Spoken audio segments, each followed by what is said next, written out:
Guys মোৰ কাৰণে যিহেতু CM ছাৰে এখন চিঠি দি পঠাইছে, কাৰণ যিহেতু মোক বহুত ভাল পায় সেইটো কাৰণে চিঠিখন নাম আছে মোৰ নাম আৰু মোৰ ছোৱালীজনীৰ নাম। চাওকচোন বাৰু। Guys welcome to Jonali blog. আজি মানে এটা প্ৰগ্ৰেমত যাব ওলাইছোঁ আৰু পূৰা সাজি কাচি যাব ওলাইছোঁ। ক'লৈ যাম বাৰু আপোনালোককো দেখুৱাম, কাৰণ আৰু আজি যিহেতু এটা মানে ডাঙৰ মানে ছাৰপ্ৰাইজ আছে, কাৰণ এইটো যিহেতু CMৰ প্ৰগ্ৰেম আছে সেইটো কাৰণে যাব ওলাইছোঁ। আৰু মানে চিঠিখন এইখন যে মই সেইদিনাখনে দেখুৱাইছিলোঁ আপোনালোকক, এইখন চিঠি, আৰু যিহেতু এই চিঠিখন লগত লৈ যাব লাগিব। এইটো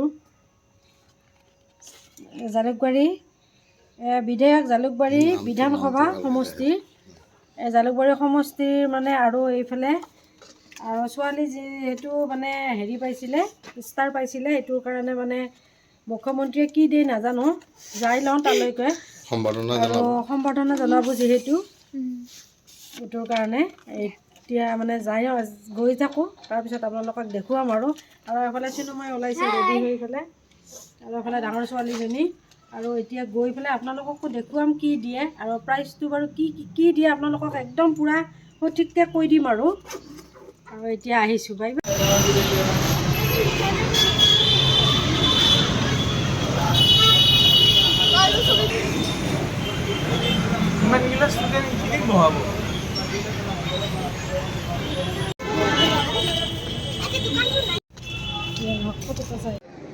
গাইজ এয়া দেখিছেনে, একদম পূৰা ধুনীয়াকৈ সজাই পুৰাই ৰাখিছে। এয়া CM ছাৰ আহিব।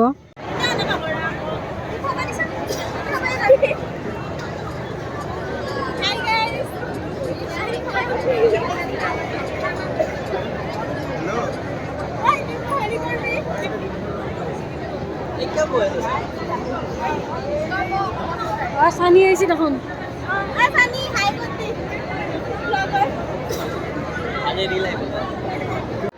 আৰু এয়া গাইজ দেখিবলৈ পাইছেনে, ইমান মানে মানুহৰ ভিৰ নহয়। CM ছাৰ আহি পালে এতিয়া।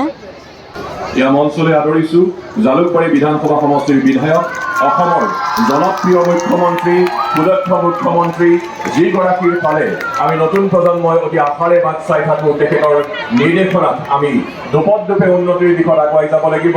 আমাৰ শ্ৰদ্ধাৰ ডক্টৰ হিমন্ত বিশ্ব শৰ্মা ডাঙৰীয়া,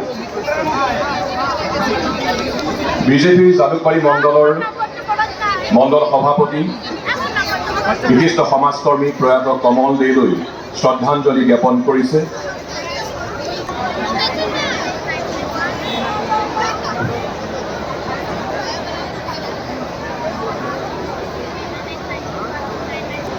অনুষ্ঠানত আপোনালোক সকলো আনন্দিত হৈছে, উৎফুল্লিত হৈছে, কাৰণ ডক্টৰ হিমন্ত বিশ্ব শৰ্মা ডাঙৰীয়া য'ত উপস্থিত হয় তাত পৰিৱেশটোৱে উজ্জীৱিত হৈ পৰে, সকলোৰে আনন্দত মন প্ৰফুল্লিত হৈ পৰে। এবাৰ এজাউৰি হাত চাপৰি আহক, আমি তেখেতক আদৰণি জনাওঁ, আৰু তেখেতৰ সুদক্ষ নেতৃত্বত অসমখনত আমি সকলোৱে আগুৱাই যাম একেলগে। এই উৰুকাৰ দিনটোত আপোনালোক সকলোকে অনুৰোধ জনাইছোঁ।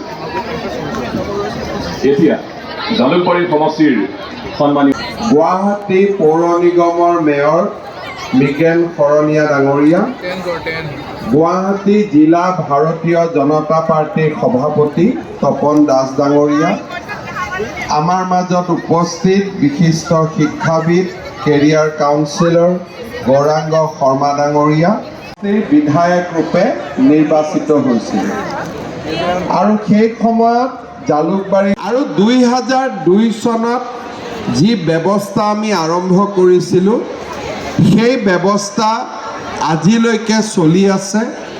আৰু আজি আমি 2024 চনৰ প্ৰৱেশিকা তথা উচ্চতৰ মাধ্যমিক পৰীক্ষাত সুখ্যাতিৰে উত্তীৰ্ণ হোৱা ছাত্ৰ ছাত্ৰীসকলক সম্বৰ্ধনা জনাবলৈ ইয়াত উপস্থিত হৈছোঁ।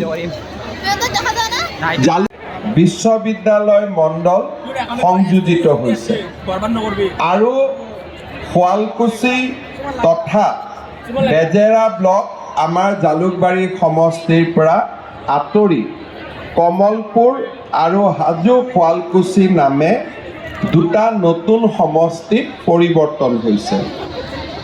যোৱাকালি আমি জালুকবাৰী সমষ্টিৰ শুৱালকুছি আৰু বেজেৰাৰ ছাত্ৰ ছাত্ৰীসকলক চাংচাৰিৰ খেলপথাৰত সম্বৰ্ধনা জনাইছিলোঁ। আৰু আজি আমি আমাৰ জালুকবাৰী মণ্ডল, উত্তৰ গুৱাহাটী মণ্ডল, বিমানকোট মণ্ডল আৰু বিশ্ববিদ্যালয় মণ্ডলৰ ছাত্ৰ ছাত্ৰীসকলক নিমন্ত্ৰণ কৰি 56 গৰাকী আৰু ধাৰাপুৰ পঞ্চায়তৰ 29 গৰাকী উচ্চতৰ মাধ্যমিকত আৰু উচ্চ মাধ্যমিকত কাহিকুছিৰ 14 গৰাকী, গড়লৰ 19 গৰাকী, মাজিৰগাঁৱৰ 28 গৰাকী, আজাৰাৰ 36 গৰাকী আৰু ধাৰাপুৰৰ 31 গৰাকী ছাত্ৰ ছাত্ৰীক আমি সম্বৰ্ধনা জনাম। গুৱাহাটী পৌৰ নিগমৰ 23 নম্বৰ ৱাৰ্ডৰ উচ্চ মাধ্যমিকত 41 জন, উচ্চতৰ মাধ্যমিকত 64 জন, 10 নম্বৰ ৱাৰ্ডৰ উচ্চ মাধ্যমিকত 45 জন, উচ্চতৰ মাধ্যমিকত 56 জন, 9 নম্বৰ ৱাৰ্ডত উচ্চ মাধ্যমিকত 31 জন, উচ্চতৰ মাধ্যমিকত 43 জন, 1 নম্বৰ ৱাৰ্ডৰ উচ্চ মাধ্যমিকত 54 গৰাকী আৰু উচ্চতৰ মাধ্যমিকত 71 গৰাকী, 2 নম্বৰ ৱাৰ্ডত আমি উচ্চ মাধ্যমিকত 27 গৰাকী আৰু উচ্চতৰ আমাৰ জালুকবাৰী সমষ্টিত নতুনকৈ অন্তৰ্ভুক্ত হৈছে। ঘৰলৈ গৈ উৰুকা যা যোগাৰ প্ৰস্তুতি কৰিব লাগিব আৰু আমি অহা 2টা দিন মাঘ বিহু আমি পালন কৰিম। উৰুকাৰ মেজিত ৰাতিপুৱা যেতিয়া আমি সকলোৱে ঘৰত আজিতো ভোজ ভাত খাম, অহাকালি ৰাতিপুৱা আমি মেজিত আমি অগ্নিদেৱ বিদ্যানুৰাগী ৰাইজৰ বাবে মই কেইটামান কথা ক'ব বিচাৰিছোঁ। আমি জন্ম হোৱাৰ সময় আমাৰ বহুতৰে মনত থাকিব, মনত নাথাকে। আমাৰ মাহঁতৰ মনত থাকে আৰু মাৰ মুখৰ পৰা আমি জন্ম হোৱাৰ উপজাৰ সময়ৰ কথাবিলাক শুনিবলৈ পাওঁ। কিন্তু লাহে লাহে আমি প্ৰাথমিক বিদ্যালয়ত যাওঁ, চাওঁতে চাওঁতে আমি মেট্ৰিক পৰীক্ষা দিলোঁ আৰু কেইটামান দিনত আমি হায়াৰ ছেকেণ্ডেৰী দিম, কেইটামান দিনৰ পিছতে আমি ডিগ্ৰী পৰীক্ষা দিম, আমি বিয়া পাতিম, আমাৰ নিজৰ ল'ৰা ছোৱালী হ'ব, আমি স্কুললৈ লৈ যাম। এনেকৈ যদি আমি চাব যাওঁ যে মানুহৰ জন্ম আৰু মৃত্যুৰ মাজৰ এই সময়খিনি বহুত দীঘলীয়া নহয়। আমি আজি মোৰ বয়স যিমান বয়স, মই যদি আমাৰ ইয়াত থকা কাৰোবাৰ 45 ল'ৰাৰ বিয়া পাতি দিছোঁ, মই ককা হ'লোঁ। মানুহৰ জীৱনৰ গতি বহুত স্পীডত আগবাঢ়ি গৈ থাকে।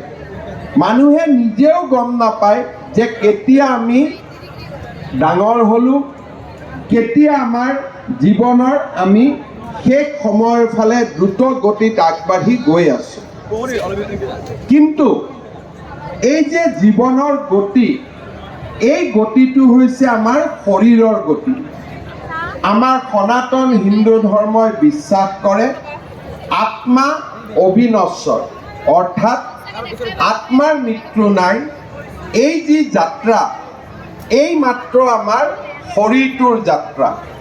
শৰীৰৰ পিছতেই আমি আন এটা শৰীৰত প্ৰৱেশ কৰিম আৰু এই শৰীৰৰ যাত্ৰা পথত আমি খন্তেক সময় লাভ কৰিম। এই যে খন্তেক সময়, আমাৰ মনত 2টা প্ৰশ্ন। আশাৰ সমাজ নিৰ্মাণৰ বাবে আমি আগুৱাই যাব লাগে। মই আকৌ এটা পাৰ্থক্য কৈছোঁ। আমাৰ দিনত যেতিয়া আমি ৰাতিপুৱাই প্ৰতিদিন পেপাৰখন পঢ়িছিলোঁ, পেপাৰত ফটোত কি আহে? এটা মৃতদেহৰ ফটো আহে, নহ'লে বম ব্লাষ্টৰ ফটো আহে, নহ'লে মনত পৰি থাকিব মৃতদেহবিলাক, মনত পৰি থাকিব বুলেটবিলাক, মনত পৰি থাকিব আমি কেনেকৈ মাংগলিক অনুষ্ঠান কৰিম।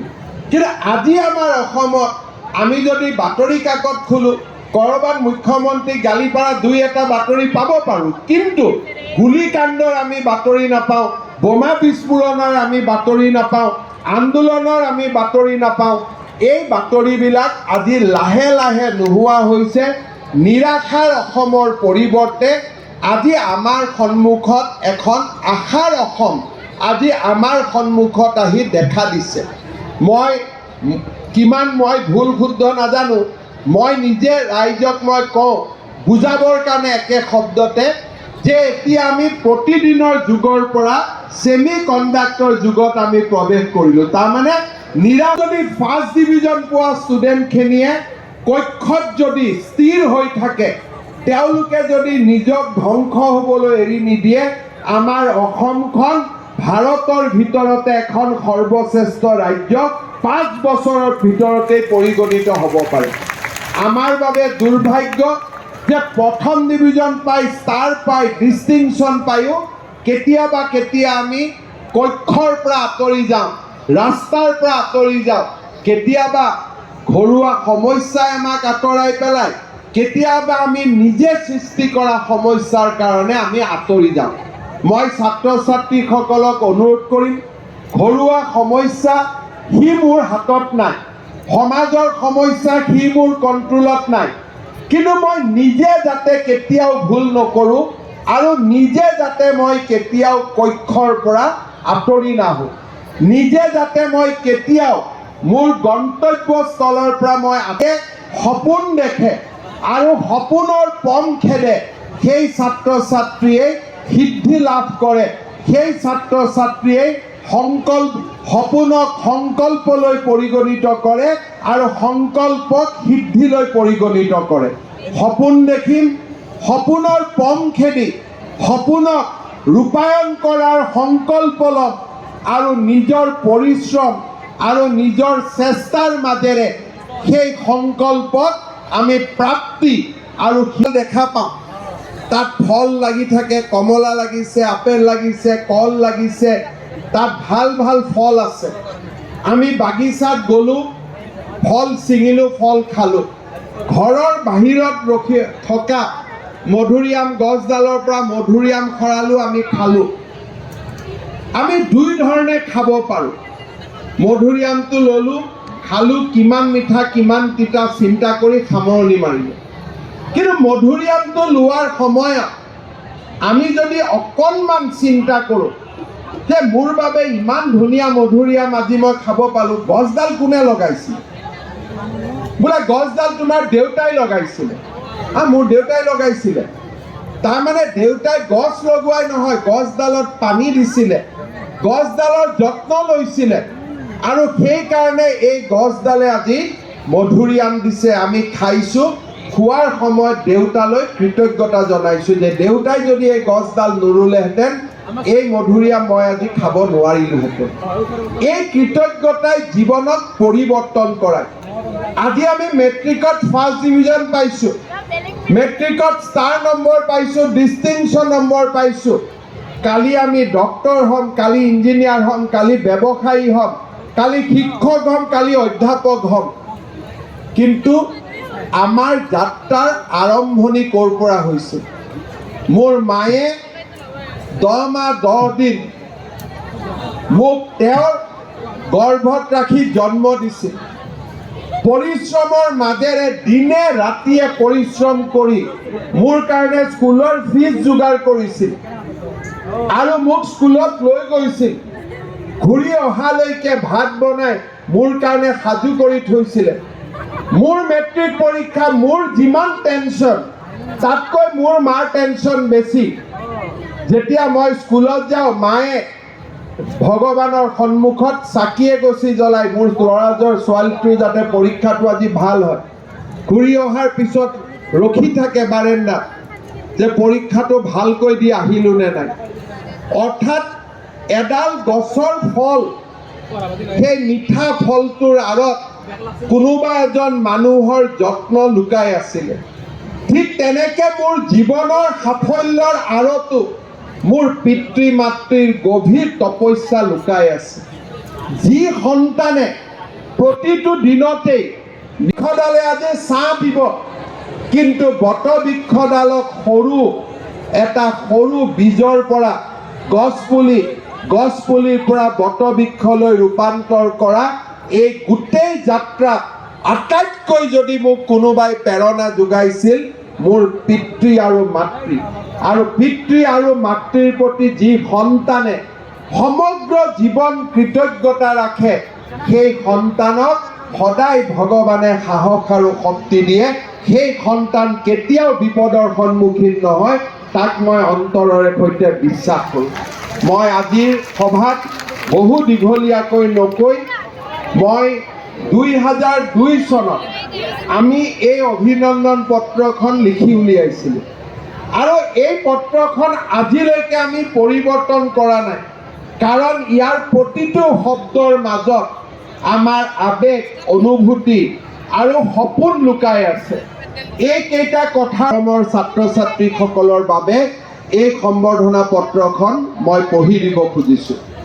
হে স্নেহভাজন, সদ্য ঘোষিত চূড়ান্ত পৰীক্ষা তুমি যি সফলতা অৰ্জন কৰিলা, গভীৰ, উষ্ণ আৰু অত্যন্ত মৰমেৰে আটাইকে উষ্ণ অভিনন্দন জনাইছোঁ। আশা কৰিছোঁ যে আমি জীৱনৰ বাটত একোজন অসাধাৰণ ব্যক্তি হিচাপে তোমালোক আটাইকে লগ পাই থাকিম। পিতৃ মাতৃৰ শ্ৰী চৰণত মই সেৱা জনালোঁ। শিক্ষাগুৰুসকলক মোৰ শ্ৰদ্ধা জনাই মই মোৰ বক্তব্যৰ সামৰণি মাৰিছোঁ। জয় হিন্দ, বন্দে মাতৰম।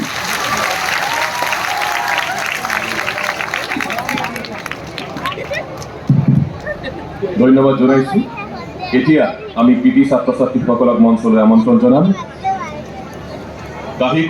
কাহিকুছি গাঁও পঞ্চায়ত দীক্ষিতা নাথ, মুস্কান বাস্কৰ, দীক্ষা সিং, মৰমী দাস, উদ্দীপন কাশ্যপ শৰ্মা, ৰমিনী কাশ্যপ, ঋপিনা শিৱম, এই 15গৰাকী পাণ্ডু ৱাৰ্ড নম্বৰ 8।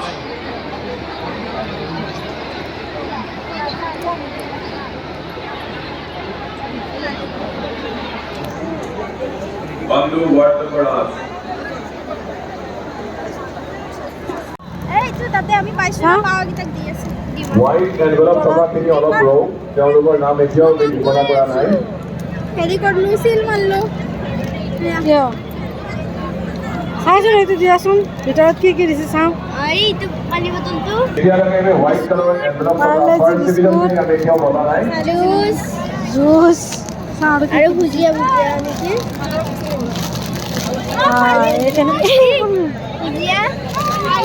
বুন্দিয়া ভুজিয়া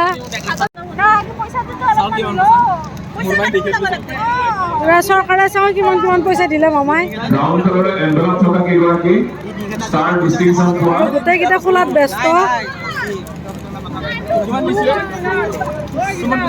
চাবি গোটেই দোকান চকাই ধৰি যাব পাৰে।